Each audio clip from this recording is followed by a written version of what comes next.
Ito pong Viper insecticide ay meron pong dual mode of action. Unang-una po ay ito po ay contact action at ang pangalawa po ito naman po ay stomach action insecticide. So pag sinabi po natin contact, ang pinapatay po nito or pinapatay po nito yung mga lumilipad or yung mga kulisap. Ano po diyan po sa ating pong mga sakahan. So pag nag-spray po tayo, pag tinamaan po yung insekto kahit sa parte ng katawan, yun po ay mamamatay na. Kahit po siya ay makalipad, basta siya po ay tinamaan or inabot sa pag-spray natin ng Viper, yun po ay mamamatay na. So, ang tawag po dun is contact action. Kapag naman po stomach action, ang pinapatay naman po nito ay yung mga kumakagat, sumisip-sip sa atin pong mga sinasakang mga gulay. Pwedeng sa palay, pwede rin po ito sa mais.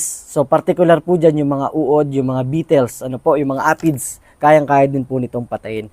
So, sa isang hektarya po, mangailangan lamang po tayo ng 10 tank loads. Ito pong hawak ko na ito, kalahating kilo po ito or 500 grams. So, mangangailangan lang po tayo kada 16 liters na knapsack sprayer ng 25 grams or 2 kutsara at kalahati. So, tutanawin po natin yun doon sa pwedeng sa timba or kung direkta naman po sa sprayer ay siguraduhin lamang po na tunaw na tunaw.